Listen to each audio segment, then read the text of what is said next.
Oh, hey, new students. Well, welcome to On Location Filming, the class where you get to take the studio on the road. And you'll be able to film events like award ceremonies, concerts, even sporting events. So today we're going to look at the basic setup and operation of our On Location equipment. I'm Kyle. I'm Reed. And let's go with the intro.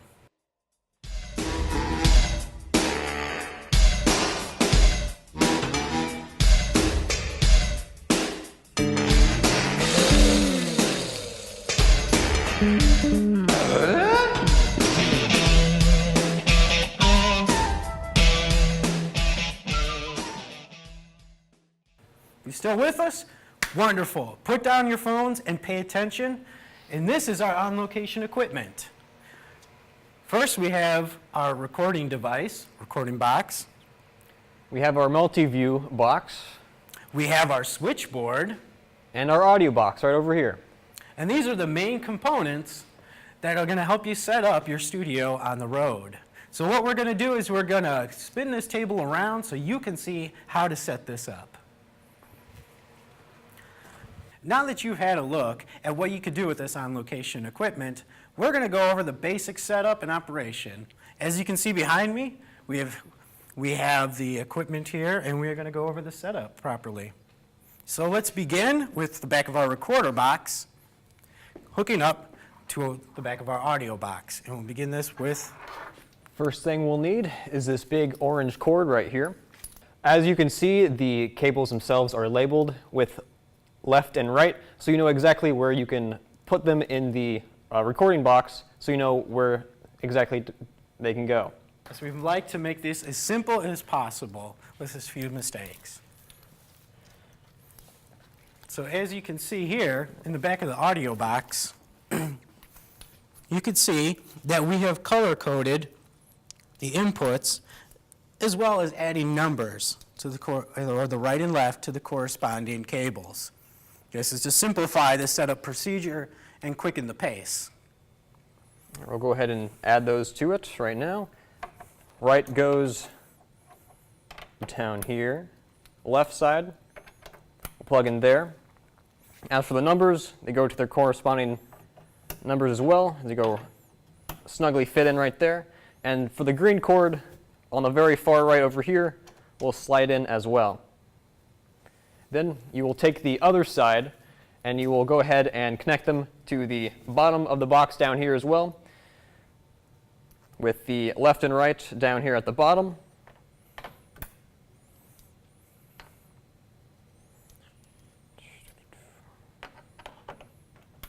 And the red ones for the ones on top. You also take the green side, the green cord, and you'll go ahead and put those right under input 1 on the left side. They fit in quite snugly. So that sets up the audio box to the back of the recording device. Now the next step, if we can take a look at the brown cable, you see we like to color code things. Again, keep it simple. And this is going to take the camera feeds that come into the recording device up to our multi-view. And we'll show you that as soon as we have everything completed. So we're going to go ahead and take the brown cable. And as you can see, it may be a little bit difficult to see, but we do have it color-coded here for the input. So we'll go ahead and snap that in. And Reed will go ahead and connect. And for the other side, we'll go right up to the multi-view at the very bottom right here. As you can see, it says SDI in, and you'll go ahead and connect it right there. Now that these are connected, we're going to have to give it some power, right? So as you can see, they're just your typical everyday power cables. And we are going to need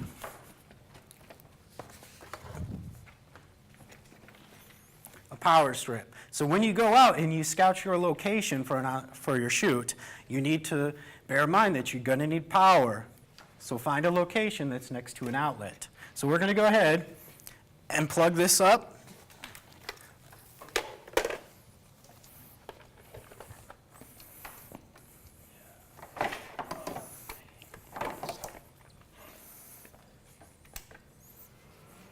every box has a power cable. Right now I'm connecting the audio box. Now over here, where Rita's standing in front of, this is our switchboard. And as you can see, that there are 2 power cables. It's a safety feature for redundancy, but go ahead and plug both of them in, because the last thing you want to do is lose power to your switchboard in the middle of a shoot. Now you may have noticed on a closer examination that there are, we see in these cables, which could basically be your at-home Cat5 cables. So these are just your basic Cat5 cables. These are going to connect the switchboard to the recording device and allow for the 2 devices to speak. As you can see here, that we have labeled this, and it's pretty self-explanatory. Plug it in there, and our switchboard is activated. The extra cable here, this is for hooking it up to a laptop, and that is how you're going to bring in your graphics. But that's another tale. So now everything is connected properly, and I just want to show you a few features on here real quickly. Beginning with the back of our MultiView, you may notice that there are 2 drawers here, handheld mic 2, handheld mic 2. There are 2 handheld mics in each cabinet, each drawer.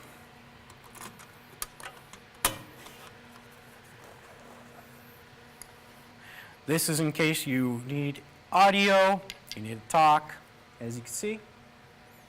And on the back of our audio board, you'll see that there are 4 additional placements for mics to plug in your XLR cables. This also, let me put this down,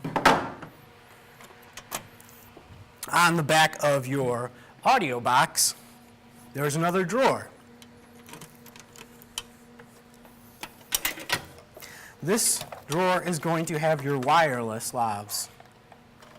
This is going to have your wireless lavs, similar to what I'm wearing right now. They're kept in here for convenience. Those you do not need to plug into the back because the receivers are already in the box, and they go to channels 5 and 6 on the switchboard. So now that the boxes are set up, it's time to hook up the cameras. And we're going to do that by running B&C cables.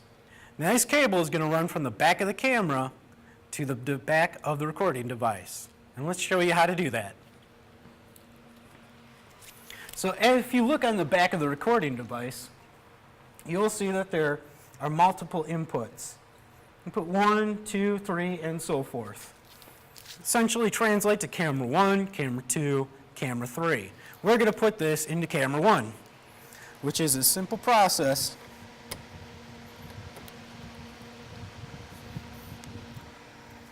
So now that you have everything connected, it's time to get this show started.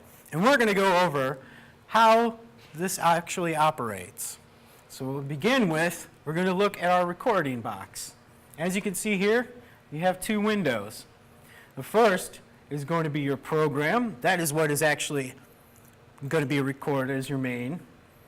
And you have your preview. This is where you can preview whatever camera you choose to go cut to next. Beneath that, this is where we actually record. You have 6 docks here, beginning with our playback. That is if you have any pre-recorded commercials or B-roll footage that you'd like to play during the shoot, you could go ahead and start it there. Next one over, this is your main program. This is where you're going to be recording what is in your program window. That's your hot feed. This is going to be for web presentations. It's currently not active, but we'll hopefully soon will be. The bottom row is going to be your ISOs. This is where you're isolating each camera. So right now we have a feed coming from camera 1. As you can see here, this is camera 1. This is camera 2. This is camera 3. Now what you could do is while you're recording your main program, you can record each camera individually. That'll allow you in post to correct any mistakes or to just change things up a bit. And they are recorded with just your standard SD cards. One is a 64 gig, one is a 128. I recommend you use your 128 in your program because that is really what you want to capture. And you can use the 64s for your ISO. And there's also, if you notice, 2 slots. This allows you, if you have a long program that you're recording, slot 1 begins the recording, and you can put an SD card into slot 2. So when card 1 gets full, it will automatically switch over to the second SD card and continue the recording process. And while that second card is recording, it is safe to take out the first card and replace it with another. So that's the basics on your recording box. And we are going to move on to read. Now we'll be looking at the MultiView Box right up here. Very useful for the director. And as you can see at the very top, you have your preview monitor and also your program monitor. And those you can change with your switcher, which we'll get to shortly.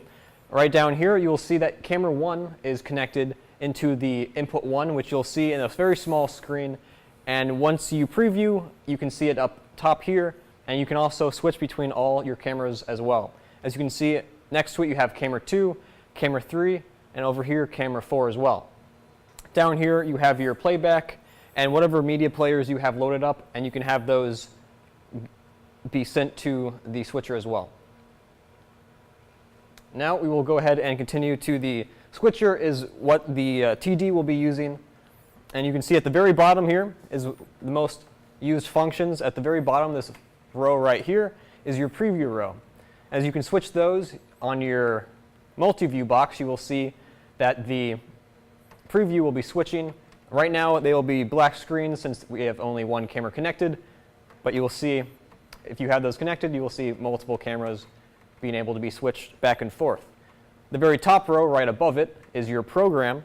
And there you can easily switch the program monitor, and you'll see those be switching between the separate cameras as well. Now, some other features on the switcher is that you're able to either cut, or you can preview, or you can transition between with the handle right here. You can slowly fade in and out, or you can do a hard cut with the cut button. And that is the main features on the switcher box. That was a great job, Brad. I appreciate you covering for me. Thanks, Kyle. So now that you see that we have our camera feeds, we need our audio so you can hear what's going on. That's where our audio box comes in. As you can see here, there are multiple channels, but the ones you need to pay attention to are 1 through 6. And that is because, as you remember from the back of our audio box, that there were 4 inputs for a mic. This is where you would hook up these are the channels that you would hook up your XLR cables to if you needed to run a hand mic or if you had an outside source for your audio. They would go into channels 1 through 4. And as you can see as I'm raising the levers, that's how you adjust your volume. Now channels 5 and 6, the other 2 that I said were important, this is where your wireless slabs are going to come in. They are fed through those, and you can go ahead and adjust the volumes as needed. Now, it's going to be noisy, likely wherever you have the studio set up, wherever you are filming. So this does have headphone jacks, but I'm going to show them something real quick.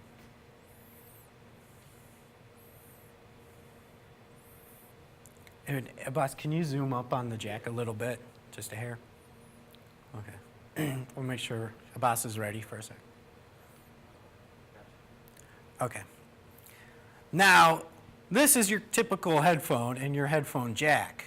When you plug into your iPhone, your iPod, your Discman, going way back, or your Walkman. Now, as you see, it doesn't exactly fit. So when you check out this equipment and you get ready for your shoot and you're doing your pre-checks, you want to make sure that you get an adapter for it. So you need one of these adapters. You go ahead and attach it to the headphone. And now your audio person can listen into the feeds without the interruption of the noise and the directors over her shoulder, and can adjust the volumes accordingly to get you that perfect sound.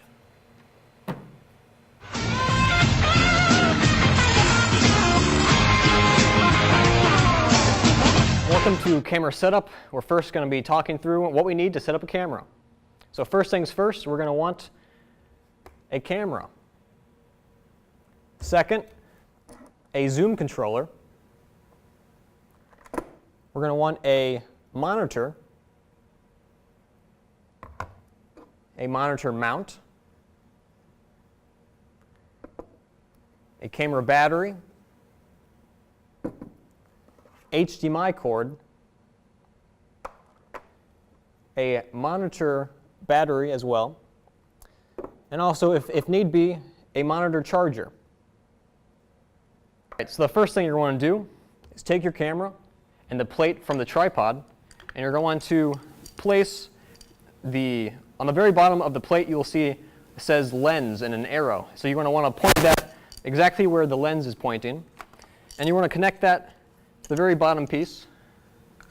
And the very top hole, you can go ahead and hand tighten the screw all the way in. And you can see it does move just a little bit, so you're going to want to tighten that even further. That's why we have a handy dandy screwdriver. And you can also use you can also use keys as well. They all, pretty much anything that will fit this screw, and you go ahead and tighten that pretty tight until the plate no longer moves at all. Once the plate is onto the camera, you're going to slide it back onto the tripod.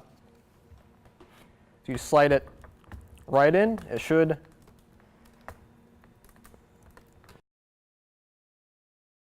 I have it. There we go, right there. As you slide it back in, and there is a screw on the very side of the tripod which you can tighten, and that will allow the camera to stay in place, and you can move the camera without fear of it falling off. Now the next thing we're going to do is to attach the monitor to the top of the camera. And you have the monitor right here.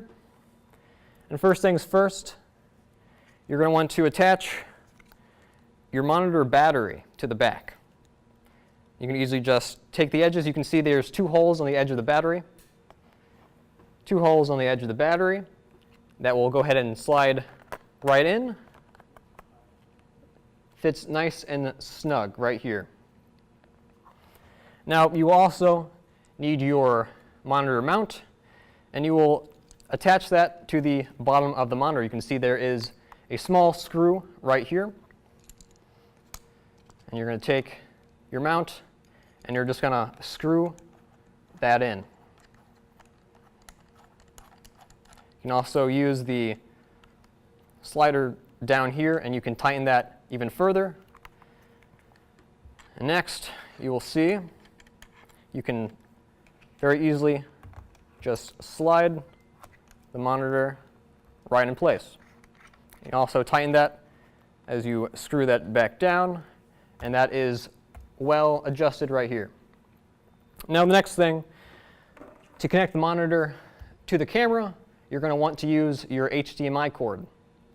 This attaches to the bottom of the monitor in the HDMI out or in. So you plug that in the very right side right here, and you go ahead and come to the right side of the camera. And at the very back, beautiful sound, just beautiful. And there is a HDMI slot at the very back right here. You're going to go ahead and connect your HDMI cord right there, and you can go ahead and turn your camera on, as well as the monitor itself. You'll see that load up shortly. As well, we'll go ahead and open up. You can see my hand twice. Now, another useful thing with this camera is the zoom controller, which allows you to very easily change your zoom and also your focus. This you can attach to the edge of the camera at your handle right down here. So we're going to go ahead and take the 2 screws off at the very back of the controller. Go ahead and take those off.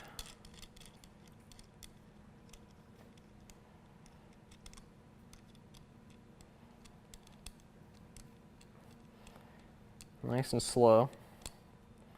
You can take this, put it on the very back of your handle, and you're going to reattach the back piece where the screws are, and then you're going to attach these gold nuggets right on the back as well. Make sure you get those nice and tight so your controller stays in place.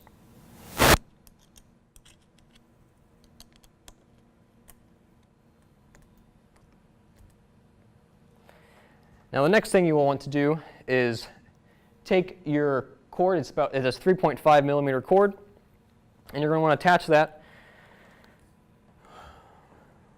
over to very back here. You can see it says remote. It's quite faded right now, but you can see it's a very small jack you can place in right under the viewfinder. I'll bring that for you right here. You can see you just plug right in right there. All right. Once you have your controller connected to your camera, next you're going to want to run a SDI cord from your camera all the way to your recorder box. So we're going to go ahead and grab the SDI cord right here. That was me. And I'm going to go ahead and unravel this just a little bit. You can see that the end of the cord right here is where you're going to be connecting from the camera to the recorder box. So you can see in the back of the camera there is a cover right above the HDMI cord that you can remove, and you can see that there is a SDI slot ready to be plugged in. So you're going to take your SDI cord, remove the cover, and slide that one in, and then you can twist the metal part of the cord, and it will lock into place, and it will be nice and secure for you. And then what you'll do is run the rest of your cord over to your recorder box and plug that into the back and one of the inputs to the corresponding camera. And if you need a longer cord, let's say these are about 100 feet long and you need something longer, there are adapters you can use to connect multiple SDI cords together in case you need any longer cord length. Now that is your basics for your camera setup, and thanks for watching.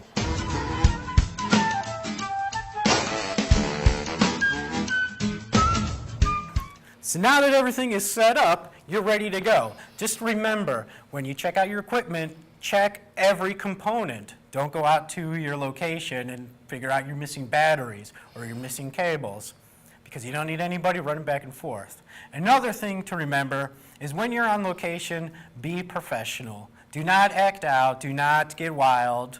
It's okay to have fun and a few laughs, but remember, you are a guest in their house. And in order for this class to continue, we need to be invited back to these locations.